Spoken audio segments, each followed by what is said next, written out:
Plop.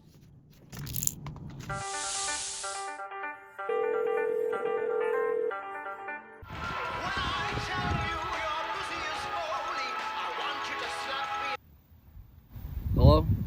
Carson, where are you? I'm putting this episode off. You need to stack up and come review this game. But I'm not hiding, though. Is Chud gonna have to choke a bitch? I think he bought it, Rockington.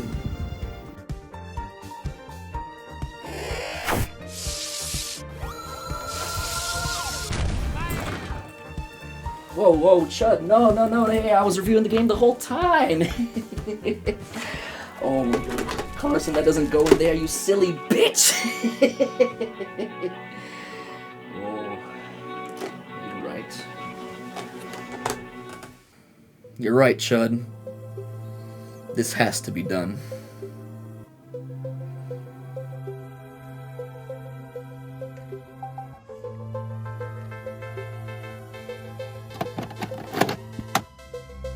Bubsy. Bubsy was a bobcat, I guess. The video game company Accolade tried to push as their mascot of sorts. You know, some to rival the likes of Mario and Sonic. You did a good job here, guys. It's a cat, and you put him in a shirt, bam, it's Bubsy. I quit!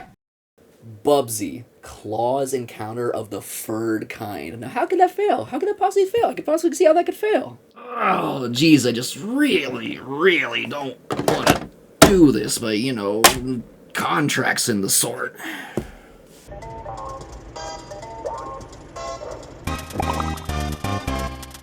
What could possibly go wrong? I don't know. You're pretty safe with a Chapter 1 titled Cheese Wheels of Doom, so I'd be willing to wager that everything could go wrong. The first thing you'll notice is that this game is a little something I like to call a float game, as in everything's floaty. Even Bubsy. In fact, that's one of his main moves. I find it a bit curious that they designed a bobcat to have two abilities, jump and float. What kind of character design is this? It'd be cool if he was a flying squirrel or a bat even. Then I'd have reason to feel justified in gliding. I mean, when's the last time you were hiking and a freaking bobcat just came floating by? It didn't happen. It's kinda can't happen. I know some of you might call that nitpicking, but look how stupid it looks. It's a pantless cat with a white exclamation t-shirt, fucking floating around like Mary Poppins at a hurricane. The background is really disorienting, just watch. When you jump up high, it just sort of stays put and all the platforms around you completely vanish. It gives you a pretty poor idea of where you reside spatially. Also, every single button jumps. That's a pretty good allocation of your buttons. Oh, is that a save point? Let's check it out. Am I stupid? I really thought that was a save point. Like, seriously, doesn't it look like a midway save point to you? No, whatever, you're right, I forgot. Gumball machines are the cause of 200,000 deaths a year. It's serious.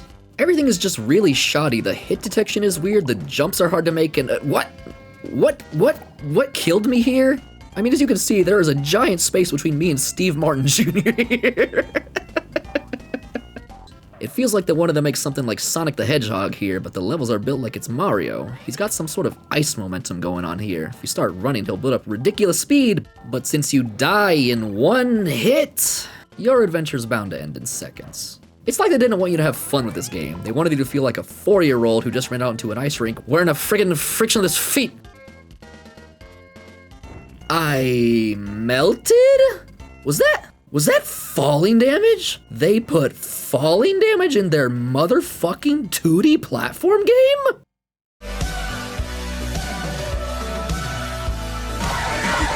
It's optional, but you can take these alternative paths that spice up the gameplay a bit. So let's see where this one takes us.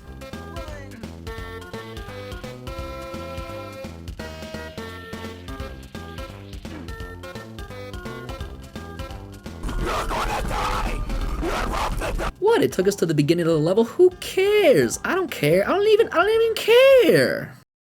This game wouldn't even be so bad if they slowed down the pace a bit and zoomed the screen out. Everything's too close up. Before you know it, you get pelted with something you didn't even have a chance to react to. You just got to kind of carefully inch along to beat this game, and hey, that's just no fun. No, look, no, there is falling damage. I'm not crazy. You can't put falling damage in a freaking platformer. That's like putting gravy on Skittles. All right, almost done with this level. Just gotta get a little, oh. Jumping in a car, killed a car. No, that's fine, I don't possibly see how that could, that's the way we wash our hands. Fa la la la la la la. I'll take you hit, Bubsy, don't worry, you and me were on the same level. Jesus. Bubsy 2. Maybe this one's a little better. What could possibly go wrong? Yeah! Bubsy 2! Bubsy 3! Bubsy fucking 2! Bubsy, Bubsy, Bubsy, Bubsy, Bobcat! Oh, and don't expect those amazing puns to stop anytime soon. If anything, it speeds up from here.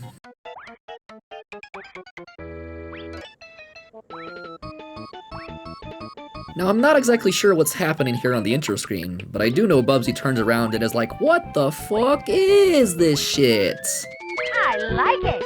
Apparently, though, he likes it. So I can choose between one player, Grand Tour, whatever that is, and play for points. Yeah, play for points. Gotta get that gamer score up and post it to SNES Live, yo. Now go get me my phenylacetic acid! Asshole! Was the ending of Bubsy 1 that fantastical? Did some plot development end up causing the Bubsy universe to become a 1984-esque dystopian future? Well, clearly one thing's for sure. I gotta pick from West Wing and East Wing. Never mind Bubsy 1 and Bubsy 2 over here, you know, the whoever they are. So it would appear that Bubsy's now in some weird place and he's gotta go to all these places and beat the levels. Don't worry, it's all very well explained. This time around, at least we got more buttons to work with. You can jump, glide, and use an item. Now, by far the best feature in this game is whenever Bubsy dies, he'll say the stupidest thing I've ever heard in my life.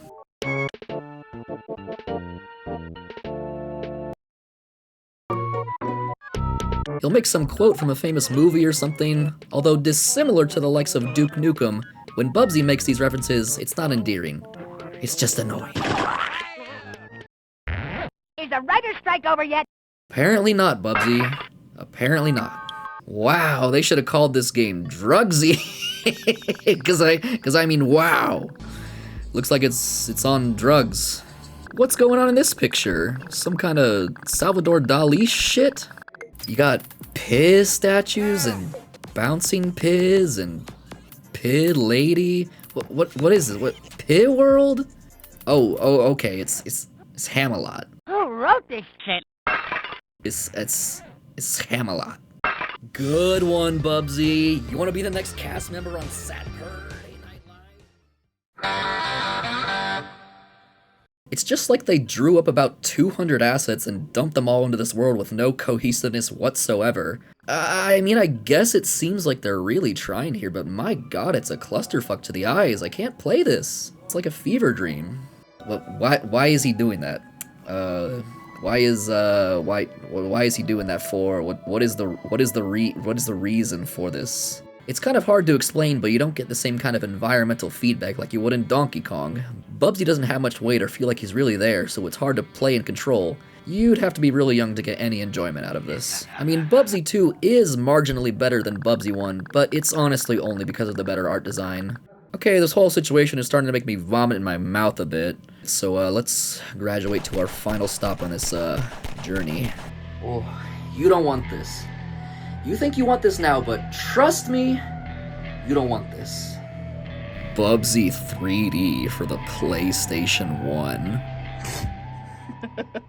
Apparently, it's the winner of the Gold Exawad, one of the sweeper hits of '67. Yeah, a quote from the guy who made Bubsy 3D. A member of an elite military team, Bubsy is forced into a conflict beyond imagination. New junction system allows characters to be customized with powerful magic spells. Okay, hold the phone. Having a junctioning system in your game is not a selling point, let alone a bullet point on the back of the box. You can really tell they were struggling to even say one good thing about this game. Nearly an hour of stunning motion captured CG cinemas. Yeah, okay.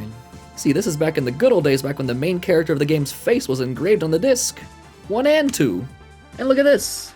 an instruction manual. Not like you're gonna need instructions on how to play Bubsy 3D. An instruction manual on better game selection might be more useful to you at this point. I don't want to do this.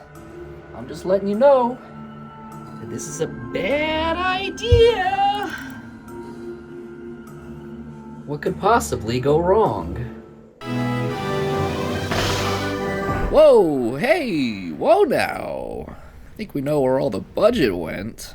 So, as it would seem, the bad guys in Bubsy 3D are the sneezing enemies from the first game.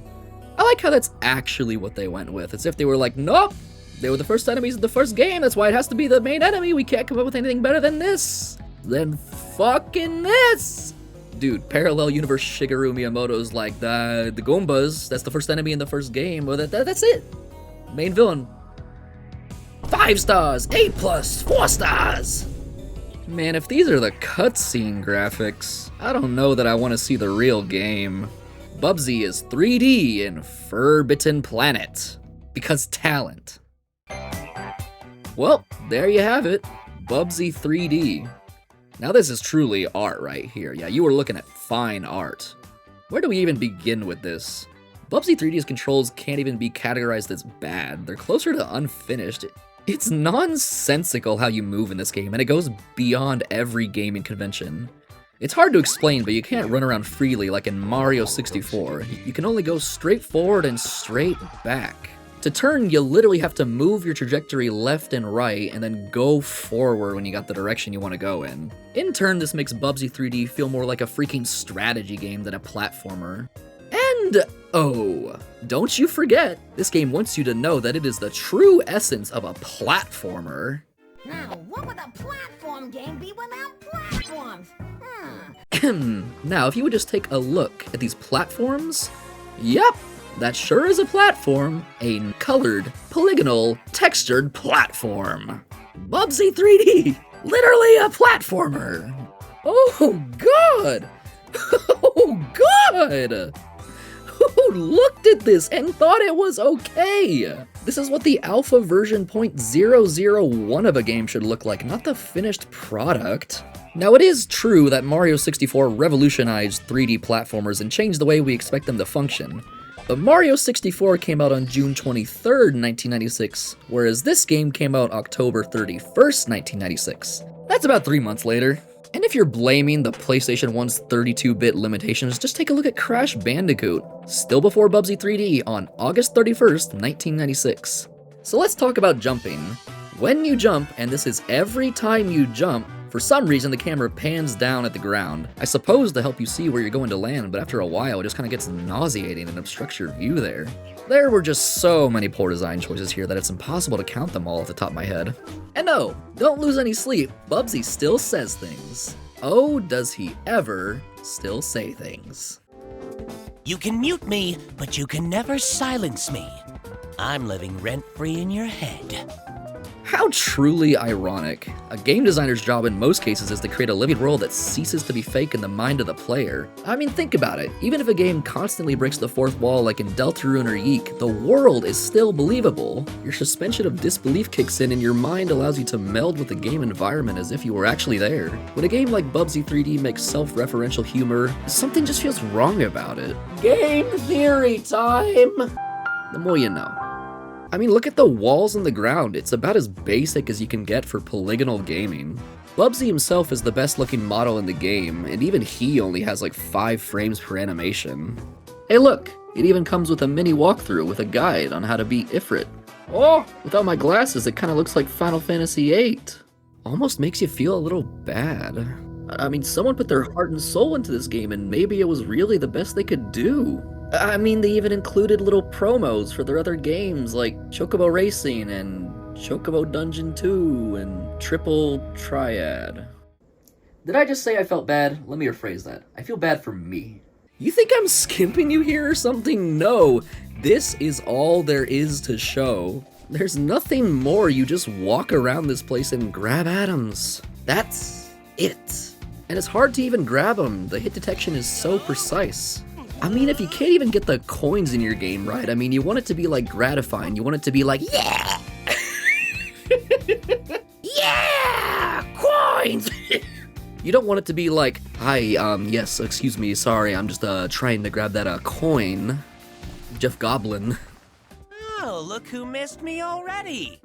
Don't Wait, what? worry. What? Turns out if you leave your controller idle for too long, Bubsy starts messing around with your TV settings. Oh, look, seriously, look. Look, he's doing magic tricks. No, look, seriously, look. He's doing magic tricks again. No, look, seriously, look. He's got magic hands, he's gonna do a fucking magic trick again. On my TV. It's the best thing in the whole game. He's gonna do a magic trick on my TV. Oh, good. That's the best thing in the whole game. He's gonna do a magic trick on my TV. I think you know, admit it or not, you failed at making your game when the player has a hard time walking from point A to point B. Now, no distractions, no obstacles, just walking in a straight line. Watch the fuck out, citizens of Bubsy Land. Captain Bubsy's drunk as shit again and heavily armed with puns. You know, Chud, we didn't have to do all that, play all those games. You know, Rockington agrees with me, by the way, that, you know, you can be a bit of a type A personality sometimes, and I don't care, I'm gonna do it, I'm gonna speak my truth. I didn't mean it! But I'm a creep. I'm a Want to get the latest info and updates on all the Man with a Name videos and events? Well, go on over to twitter.com/Kara from Kara and click like. I see your comments, ladies, and they make me smile. I'm lurking and I'm stalking when you least expect it. Also, if you're looking for some more of the Man with a Name content, there's 2 videos right there that you can click on, and the YouTube they made that they programmed to take you to them. Oh wait, that hasn't been a thing for years.